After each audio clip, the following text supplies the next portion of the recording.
If you found the ending less than satisfying, you're not alone. It was a subject of debate and consternation all through the writing, production, and editing.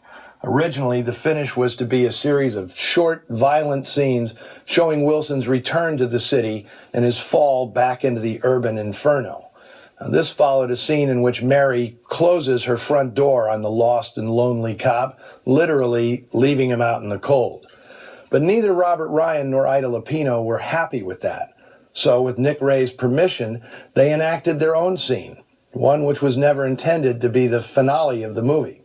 And that's what gave rise to persistent rumors that Ida Lupino directed parts of this movie. In fact, it's just that one scene, one that she and Ryan blocked out together. Now, a committee of RKO executives, led by producer Jerry Wald, trimmed more than 8 minutes from Ray's cut and insisted on a few reshoots and add-ons. Some scenes intended for the coda were shifted to the first act, and Wilson's return to the city was trimmed to a mere moment of dire existential reflection. But before you curse the suits for meddling with an artist's work, the truth is that Jerry Wald stood firm for Nick Ray's vision against Howard Hughes, who, after seeing the picture, wanted Ida Lupino's character cut out entirely. Now, no one involved was entirely happy with the result, but everyone recognized Ray's brilliance as a director. The actors were especially fond of him. Lupino tried to convince Ray to take a major acting role in her next film, Hard, Fast, and Beautiful.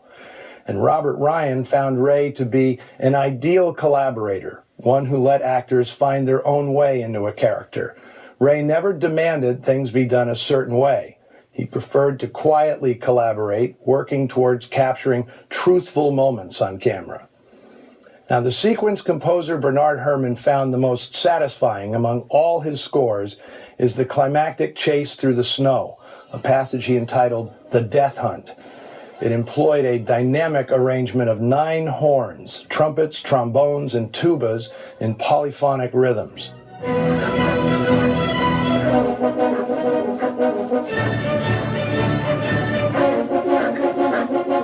Now, when Herrmann saw the initial cut, he was enraged that the sound mix made the braying of the dogs more prominent than his music. He threatened to withdraw his entire score if the mix wasn't corrected. RKO musical director Konstantin Bakalennikov told him that was ridiculous, as he'd already been paid. Herrmann then revealed that he'd never actually signed his contract nor cashed his checks, and he ended up getting the sound mix he wanted. Although On Dangerous Ground was not a critical or box office success, its reputation has increased over the years. Modern audiences are willing to overlook the awkward plotting to focus on Robert Ryan's powerhouse performance, Nick Ray's dynamic direction, and Herrmann's spectacular score, which, as I mentioned at the top, foreshadowed his work with Alfred Hitchcock, particularly North by Northwest. In addition to those legendary scores for Hitchcock, Bernard Herrmann produced tremendous work for an array of films and filmmakers in the 60s and 70s. He provided majestic music for Ray Harryhausen, fantasies like The Seventh Voyage of Sinbad and Jason and the Argonauts, as well as tension-filled tracks for Francois Truffaut's Fahrenheit 451 and The Bride Wore Black. By the 1970s, a new generation of American filmmakers was hiring Herrmann, largely as homage to his work with Hitchcock. He scored Sisters and Obsession for Brian De Palma, and his last score, finished only hours before he died in 1975, was for Martin Scorsese's Taxi Driver, a film that includes more than a few visual and audio references to On Dangerous Ground. Herrmann's music continues to provide inspiration to new generations of film composers. If you want to know more about the man, I highly recommend the biography A Heart at Fire's Center by Stephen Smith, which chronicles the life and work of this phenomenal musician. I leave you with a few casting notes from today's film. Gatos, one of the shifty citizens Wilson looks down on, was played by the film's writer, Buzz Bazarides. Hey, Jim. How are you, Jim? Where you been keeping yourself? You haven't been around, I haven't seen you around. And for the role of Danny, Nick Ray kept things close to home, casting his own nephew, Sumner Williams.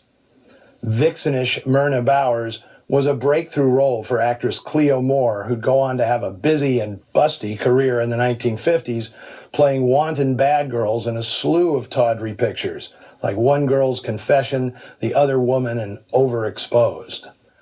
Well, let us know what you thought of On Dangerous Ground on our Facebook page and Twitter feed. Next week, we're going back to RKO for one of the studio's tried and true B offerings, a terse police procedural shot on location in New York, written and directed by no one you ever heard of. It's a 64-minute obscurity called The Tattooed Stranger, and you'll never believe where they find that tattoo. Central Park. Until next time, happy 108th birthday, Benny. The music lives on.